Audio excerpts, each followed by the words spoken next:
The Subcommittee on Emerging Threats and Spending Oversight organized today's hearing to discuss the Government Accountability Office's 2022 annual report on duplication, fragmentation, and overlap in federal programs so that we may identify opportunities to save taxpayer dollars and improve services by increasing government efficiency. Government Accountability Office, or GAO, Controller General Jean Dodaro joins us today. We are also joined by several GAO subject matter experts who contributed to this year's report. Their testimony will provide the subcommittee with greater understanding of the challenges agencies face, as well as the recommendations that GAO has for addressing those challenges. 12 years ago, Congress tasked GAO with producing an annual report on federal programs that have duplicative goals and that, as a result, may lead to wasteful spending. Since the first report was published in 2011, this annual report has led to $531 billion in cost savings and other financial benefits. And the GAO estimates that at least another $21 billion in financial benefits could be achieved if agencies and Congress follow the GAO recommendations laid out in the reports. Congress and executive agencies' actions to address the nearly 1,300 recommendations made in these annual reports have not only saved taxpayer dollars, but also have improved agency performance and resource management and led to better delivery of services to the American people. I remain firmly committed to ensuring that Congress does its part to eliminate duplication, overlap, and fragmentation to achieve cost savings for taxpayers and improve program outcomes. I was proud to once again partner with Ranking Member Paul last year to reintroduce the Bipartisan Acting on the Annual Duplication Report Act, which directly responds to GAO's recommendations for congressional action called for in the 2019, 2020, and 2021 annual duplication reports. And I'll continue to work with my congressional colleagues to pass these common sense proposals. Once again, I want to thank you, Mr. Dodaro, and to your team for testifying today and for the ongoing work that you and your team does. I look forward to today's discussion on how Congress and federal agencies can work to be better stewards of taxpayer dollars. And as you know, it is the practice of the Homeland Security and Governmental Affairs Committee to swear in witnesses. So, Mr. Dodaro, if you will please stand and raise your right hand. Do you swear that the testimony you give before this subcommittee will be the truth, the whole truth, and nothing but the truth, so help you God? I do. Thank you. Please be seated. The subcommittee is once again joined by Controller General Jean Dodaro. Mr. Dodaro's career at GAO began more than 45 years ago, and he has spent the last 11 years leading the agency. In this position, he oversees the work that leads to the hundreds of reports, testimonies, and recommendations that GAO issues each year. He is widely considered one of the government's foremost experts on government administration, efficiency, and effectiveness, and he has testified before this committee and Congress countless times. Mr. Dodaro today is assisted by GAO analysts who assisted with compiling this year's report. Welcome, Mr. Dodaro. You are recognized for your opening statement. I'm going to start with a round of questions, and then it looks like the next person up will be Senator Johnson. Mr. Dodaro, to date, GAO has made 121 recommendations on actions that Congress could take to address the wasteful spending and inefficient operations listed in the annual duplication report. There are currently 59 open recommendations. How should Congress prioritize which recommendations to address? Are there particular recommendations that you think we should focus on first?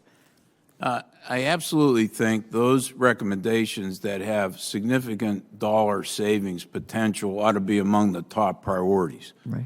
You know, I issued a report last month. I've repeatedly warned Congress that the federal government's on an unsustainable long-term fiscal path. The more actions Congress could take to reduce federal spending, the more that situation will help be resolved over time.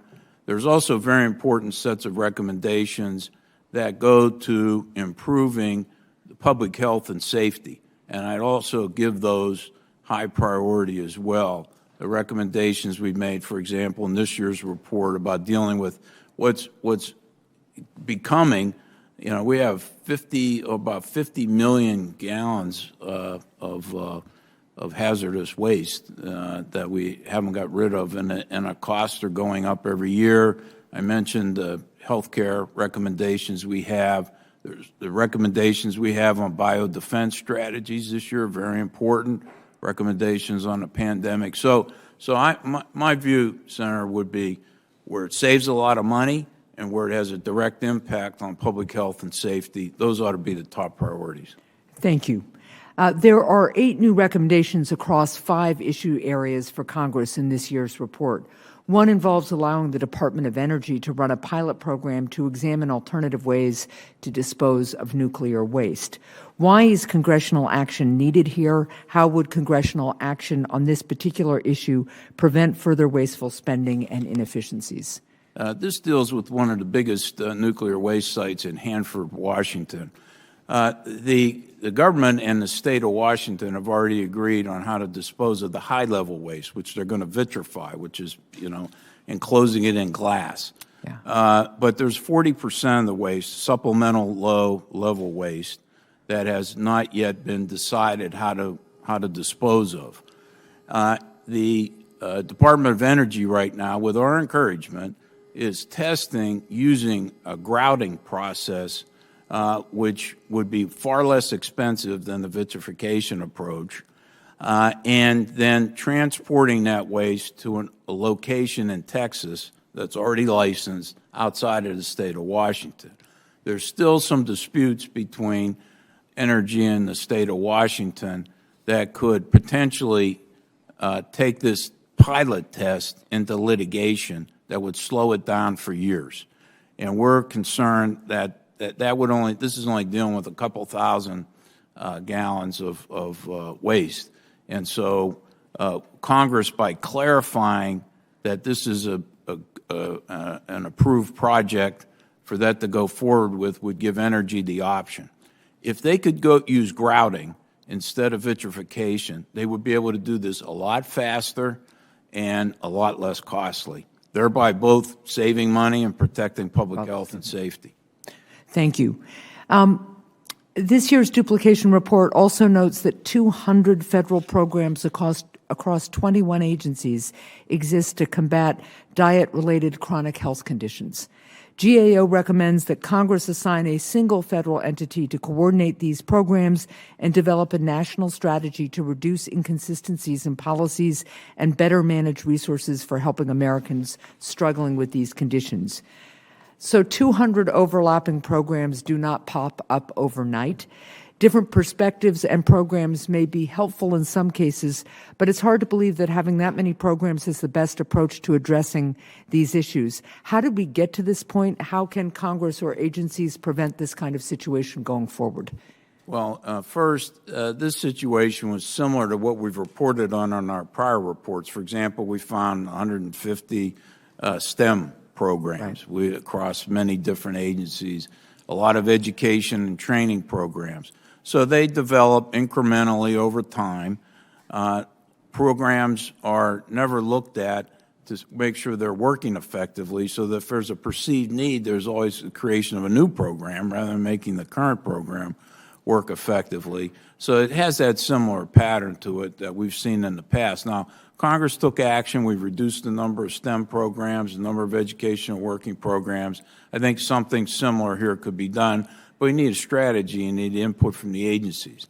Now, legislation that you've introduced and Senator Paul have introduced requiring the agencies to focus more on identifying overlap and duplication programs. There's really not a process in the executive branch to do what we're doing at GAO, and it should be done. Now, a complicating factor here, as Senator Langford knows, there's not a ready program inventory yet, so people could look across the government and identify these programs. We spent an incredible amount of time and effort to dig this information out across the government.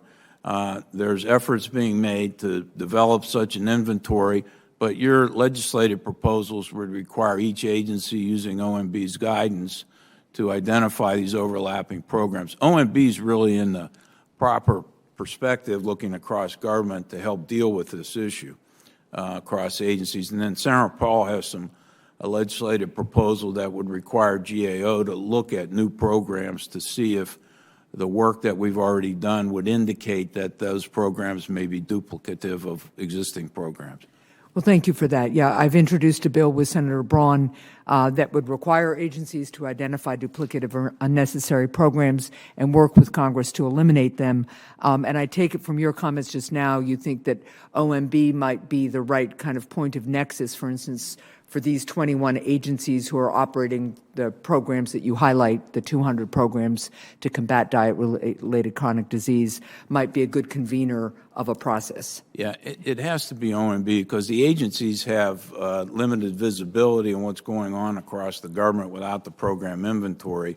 They also have parochial interest to protect, and so you need a neutral arbiter to help identify and eliminate some of these programs. OMB could play that role, but quite frankly, they don't really have the bandwidth and the resources necessary to deal with all these issues. So designating a lead agency to do this with support and oversight from OMB would be the way to go, in my opinion.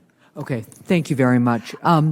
Mr. Dodaro, I'm going to submit a number of questions for the record and look forward to continuing to work with you and your team on some of the issues raised by those questions.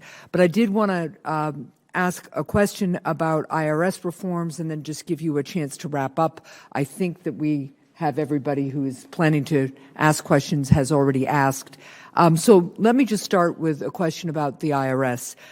Last week, I urged Treasury Secretary Yellen to do more to address the tax return processing backlog. In particular, the backlog has been fueled by the fact that IRS requires amended tax returns to be filed on paper. In the 2019 duplication report, GAO recommended that Congress authorize IRS to add a scannable barcode to forms filled out on a computer but submitted on paper. This would allow IRS to process returns more quickly and reduce data input errors, which could save millions of dollars every year. My legislation with Ranking Member Paul would give IRS this authority, and I'll continue to urge my colleagues to consider taking up this common sense reform. Before we conclude today, can you briefly discuss the impact that this particular reform would have on resolving the tax return backlog? Yes, I'll ask Jessica Lucas-Judy to elaborate on my answer, but the short answer is that by scanning it, it quickly gets it into digital form. Right. You eliminate manual entry. IRS has already demonstrated there's a good return on investment from saving the labor costs, but more importantly, and Jessica will explain how it could be helpful in further enhancing IRS objectives and Congress's objectives for enforcing our tax laws and processing returns faster. Thank you. Yes, absolutely. It would help both with eliminating or reducing the backlog as far as being able to process returns faster, thereby also potentially reducing the amount of interest that IRS has to pay on refunds that are overdue. It would also help to prevent and better detect identity theft refund fraud. With IRS, they would be able to get that information from the paper tax returns into the returns processing system to be able to detect the identity theft and also help with compliance efforts as well. So we definitely appreciate your introducing that legislation. This is something that we've been recommending that IRS pursue since I think at least 2011 was when we first brought it up. Okay. So we definitely would welcome that. Well, I appreciate that very much. Concerns about the time that tax refunds are taking is probably one of the top issues I'm hearing about from constituents just on a steady basis. And obviously for some people, this is a matter of financial stability all the way around. So I thank you for your work on that, and we'll keep pushing. Mr. Dodaro, to wrap up our discussion today, why is it important that Congress address the recommendation we just talked about, as well as GAO's other open recommendations? Well, we all want a more effective, efficient federal government operating on the best interests of the American people. And GAO's recommendations are all designed to do that, to make government more efficient, by saving money, enhancing revenue collections to the government in order to deal with these issues. Our track record's very clear. Beside the overlap and duplication work that we do, we have other recommendations that are implemented. And in the last 5 years, we've averaged $158 back to the American people for every $1 invested in GAO. Great. It's a good return on the investment, but beyond the financial benefits to the government, it improves public health and safety issues, as we've discussed today, and it makes government operate in the better interest of the American people. And so these are all things we're dedicated to at GAO, is to make sure our government works for the American people. It's accountable. Its performance is what it should be to deal with these issues. And where it isn't, that's our job to point that out and to deal with these gaps. And it puts government in a better position to deal with national emergencies. For example, in 2015, we made a recommendation that there ought to be a national aviation preparedness program for communicable diseases. Mm-hmm. That was not acted upon. So here we were 5 years later in 2020 in a pandemic with no plan. There still isn't a plan. I'm trying to get that implemented as well. So their GAO recommendations, a lot of people think of us as just, looking out for reducing funding, and savings and dollars. We're not all about dollars. We're about public health and safety. We're about a better, well-performing, functioning government to protect our country from national defense to health care across the full spectrum of federal government's activities and operations. We're committed to do that. Congress does act. Over 76% of our recommendations are acted upon by the executive branch and the Congress on a regular basis. And we're committed to continuing to work to get full implementation of our recommendations, as I know you are. So thank you very much. Well, I appreciate that. I appreciate the work of you and everybody at GAO for exactly this reason. As one of my mentors once said, remember, never let the urgent crowd out the important. And I think that that's one of the things that you all really focus on, is what's important and what do we need to do short-term and long-term to make this government more effective, both in terms of function and in terms of cost. So in closing, I would again like to thank you, Mr. Dodaro, and the other Government Accountability Office analysts that joined us today for their time, for their testimony, and for the important work that you all do for the American people. And I'd like to reiterate that I look forward to continuing to work with Ranking Member Paul and others to save taxpayer dollars and deliver government services more efficiently and effectively. The hearing record will remain open for 15 days until 5 p.m. on June 29th for submissions of statements and questions for the record, and this hearing is adjourned.